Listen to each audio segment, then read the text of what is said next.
Hello everyone, Abby here, Purple Cottage Crafts, and welcome back to another video here on my channel. In this one, I'm going to be sharing with you one of my latest journals, and this comes with it. It's a little extra that goes with the actual journal itself. So this is the main journal, Memory Lane. And this one took me quite a while to complete. Actually, all of my projects take me a while to complete. But this is how she looks with her binding still on. And you can see she's a chunky one. And this is a fabric cover, so it's nice and soft and squishy and great in the hands. And then we have this smaller one here that comes with it, in case you're wondering. And so this is a vintage sheet music cover. And then I'll get to this one in just a moment. So I'm going to go ahead and share with you guys what Memory Lane looks like inside. Okay, and she just unties like that. And you might hear Sophie in the background, just in case you hear any click, click, clicking on the floor or any kind of toy playing. So this is what she looks like without the binding on her. And I'm going to show the cover up close in detail because there's a lot of stitching, a lot of hours of work in this. Tons and tons of hours. So we have a scrap of some leather, a vintage button that I put on there, and this is part of an antique petticoat, which I believe I put some in here. Or it might be the other journal I've already sold. Thank you, Amanda. So I'm not quite sure exactly because I was working on these kind of simultaneously. So, and there is Memory Lane, and that is hand stitched. That is the double back, or excuse me, the whip back stitch that I did. And I wanted to kind of mix it up instead of doing just the plain back stitch because this one is a bit more dimensional. It's a little thicker, and I just like that extra bit of texture. And then we have another vintage button. I mean, there are just thousands of little tiny stitches in here. And so, all right, and then here's the spine. And then the top part there. And then here's the back cover. And then I'll go up close again, just to show you guys all of that hand stitching that I did, this slow stitching. And it's also underneath part of this cover here too, so, or that piece of fabric I should say. And this is some linen underneath there, and just tons and tons of stitching. So just lots and lots of time and love and enjoyment went into working on the cover of this journal. Okay, so this is just inside the first cover. Now, what I did across the whole entire inside is this is some really nice older textile upholstery fabric, and I just think it's so pretty, and I wanted to include that because I just love the look of it, the extra texture it gives, a little bit more stability for the cover. Some of my journals are floppier than that. It just kind of depends on what mood I'm in, and I just think that's pretty, and you're going to see little remnants of that throughout this journal as well as the one over here. All right, and so on the inside here, you're going to see a glassine envelope that has been stitched down, and then I have just a little mini notebook in here, just extra paper to journal on, and then I just kind of stuck on some different fabric and papers together just to make it kind of cute. And then in the front part of the pocket of, excuse me, of the glassine envelope little pocket I made, this is just a little tag here for some journaling. Same thing with this, and that's just a little tiny bit of what I call my slow stitch collage bits. That's kind of a basic one, but just to kind of give you an idea. And then we have just some paper here, and then in the corner we have some antique furniture. Antique furniture, antique fabric. Oh my goodness, no, I am not selling antique furniture on my channel. So, and here's one of my rusty safety pins. This is so cute. I didn't embroider this. This is off of an antique bit of fabric. And then just to kind of show you the detail of the pocket, I always keep my strings kind of long. You can cut them down, of course. This is going to be, you know, whoever the recipient is or the future owner is, you know, you can do with it what you will. So, and this is the first page of the journal. All right, and on the second page we have another pocket here. I just did some large cross stitching across the bottom. In here is just a variety of different papers. It's a mix of coffee and tea dyed like non-vintage papers as well as antique and vintage ephemera. Like this here, this is from 1928. This is one of the prescriptions I have in my stash. And so this has not been inked or dyed. This is all natural, just how it was when I bought a bundle of these. So I thought that's kind of cool because you can write on the back if you want to, fold it and make it something else, whatever you want to do. And then just some, regular papers there. So I'm not going to go through and show, the papers that are not vintage unless they're on top of something that I do want to show you. And this is just some pattern from when I coffee dyed the paper. And then here's another one of my slow stitch collage bits. And I'll show that to you. This is the satin stitch I did over top of that textile. And then while I have her up in the air, this is a doily, and I just did some stitching there, just made a pocket, one of my little page tabs that I love to make. And I'll show you what these little books look like. So this is just some vintage fabric, and this is vintage onion skin paper. Just love that sound, this little tiny notepad. And then this one as well just has a little variety of some of the scraps of paper from the journal itself, and then just some more vintage tablecloth right there. This is the back side of the pocket here of the doily. I did stitch it down, so it's not a pocket here, but you could turn this into like a little tuck spot or something if you wanted to, or just leave it like it is and just go ahead and just journal up on this top part. This is a bookmark that I made. It's a small one, but it's still a bookmark nonetheless. And I just did some satin stitching, some seed stitching on there, and just some random slow stitching. And that's the back side. Again, I like to keep the backs exposed on most of my things because I like how the stitches look. Not because the backs of my projects are perfect stitching. No. I just like how it looks, and I like the texture of it. So this could be covered with paper or whatever you want to do, or you could even glue it down if you wanted to do that. But this is just kind of my little nod to a bookmark for the journal. I think it looks cute tucked up there. Here's another one of my slow stitch collage bits. It's just some sari silk, vintage linen, and some just basic stitching. And here we have again the tails on the thread. This is a really fun page here, so it's actually kind of split into this. So this is an envelope that I coffee dyed, and I turned it into a pocket as well. So I'll hold this up so we can take a closer look at the stitching that's on there. You don't have to use this as an actual page tab if you don't want to. I just thought it looked really cool, so I put that on there. And then let's see here. This is the other side of it. Some piano roll paper, just more vintage textiles and materials. Just did some basic stitching there. And that's the back side here. I think it looks so cool. And I don't believe I have any actual vintage papers in this part. No, so I'm not going to pull those out. Just, your normal coffee dyed and tea dyed papers. And the next page. I like journals with different lengths and widths of the paper. It's just a really nice visual interest, I think. And it's fun to flip through like that. And there's another fabric page tab, and that's the back side of that one in case you want to see what that looks like. And then another one over here. I hope the lighting's okay. It's sunny out, it's a beautiful day, but the sun's kind of behind some clouds, so I apologize if there's any kind of shadows or anything. So this is just some thicker mixed media paper that I use, and I love these little tabs right there from when you tear it out of the book. And then I just made a long pocket in here. And yeah, this is just your regular coffee dyed tags and paper. And then this is just from the coffee dye I did. I would put tags on here, and that's the string from the tags and different things. And I think it looks kind of cool. So this piece here is actually from the inside of an antique set of curtains. It was in between the layers, and I just think it's so fun. I love it. I don't have a ton of it, but I wanted to include it because I thought it worked really well with this journal.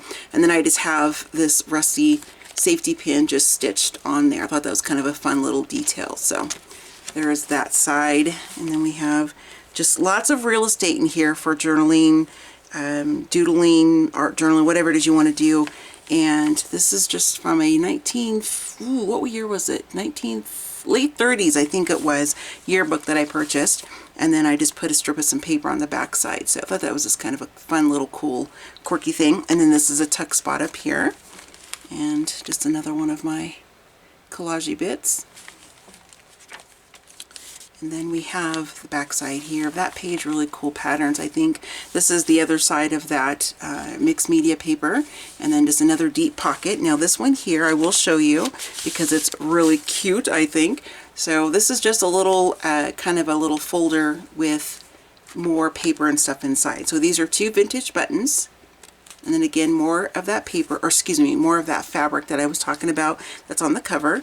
And then this just simply wraps around the button, and then you just do this with it. Very, very easy. This is actually vintage string as well. And you just open this up, and then you just have some papers inside here.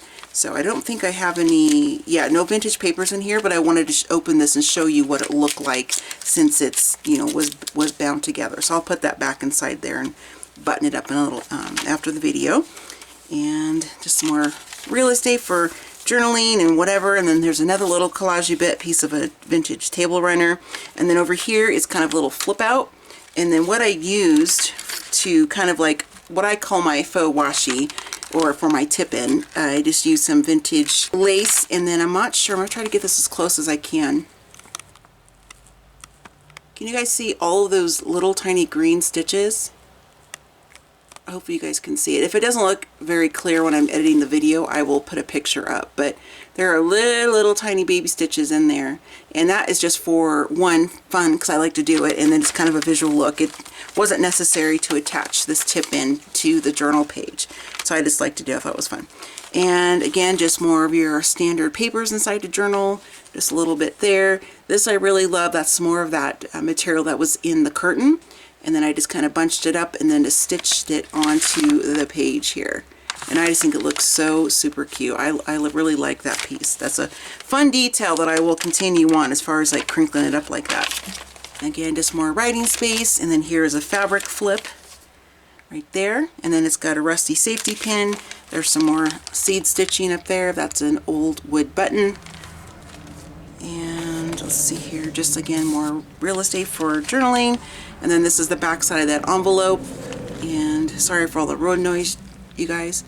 Let's see. And I think that's, yeah, I don't think that's a little journal thing. And so there we just have some more vintage fabric and some more basic stitching. Same thing there, a little bit of a piece of textile. And then the back side, I have some more stitching that's on there. And then the back side with the button. And I wanted to put the button on this side because typically I do it on the other side. I thought it was kind of fun to have it on when you flip it over.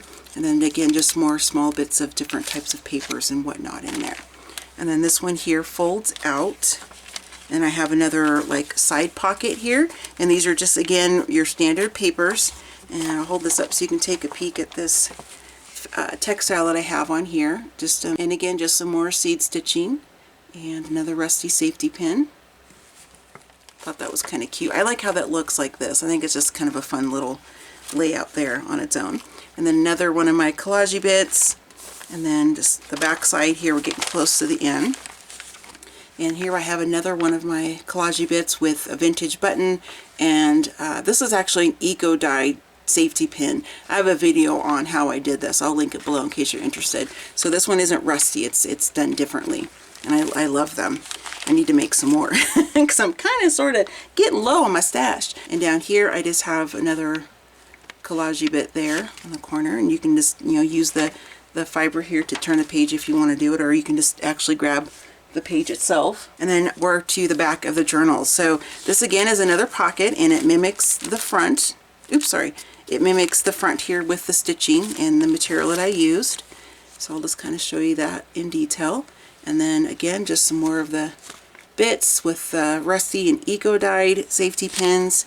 And this one has a little tag topper right there. And then we're on the back side of the journal. Back of the inside of the journal, if that makes sense. I'm not sure if it does.